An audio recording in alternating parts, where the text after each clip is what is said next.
One quiet legal document in 2011 suddenly pulled a private life into the light. The name inside that California court filing shocked many people: Katharine Ross. For decades, the woman audiences remembered from The Graduate had carefully protected her personal world from headlines. She was part of Hollywood history, yet strangely distant from Hollywood noise. So when her name appeared in legal records involving a family conflict, it triggered an unsettling question. What kind of life had she really lived behind that calm, mysterious screen presence? To understand Ross, you have to travel back before fame, before movie posters, before red carpets. She was born January 29, 1940, in Los Angeles, but her childhood unfolded far from Hollywood glamour.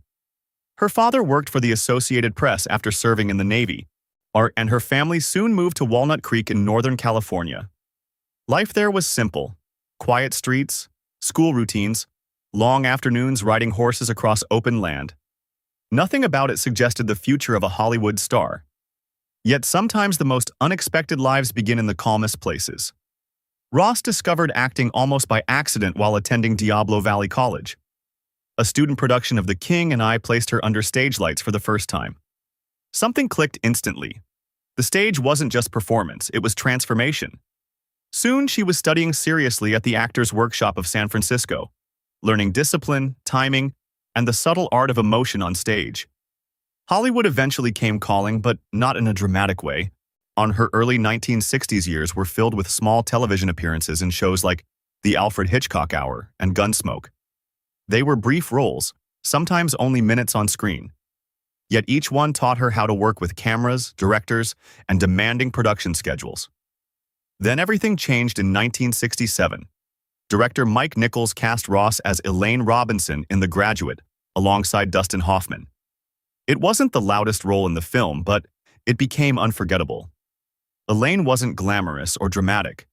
She felt real, awkward, uncertain, human. That quiet authenticity resonated with audiences. Ross earned an Academy Award nomination and won a Golden Globe for New Star of the Year. More memorable films followed. She appeared with Paul Newman and Robert Redford in Butch Cassidy and The Sundance Kid. He then delivered one of her most haunting performances in The Stepford Wives. Critics praised her ability to express emotion through subtle gestures rather than dramatic speeches. But Hollywood's success rarely guarantees a smooth path. In the early 1970s, Ross declined a major role in the disaster film Airport. The decision quietly ended her contract with Universal Pictures. In the studio system of that era, such choices could change everything.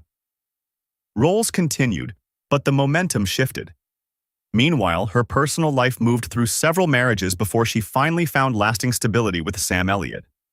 The two married in 1984, and that same year welcomed their daughter, Cleo Rose Elliott.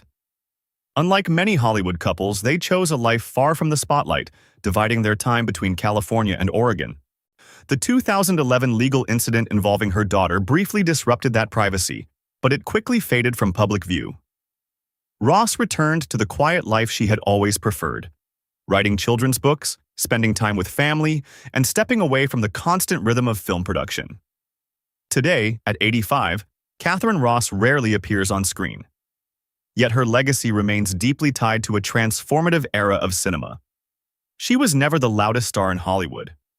Instead, she mastered something rarer: the power of quiet presence. And maybe that's the real story here. Fame often demands noise, but some of the most unforgettable performances speak in whispers.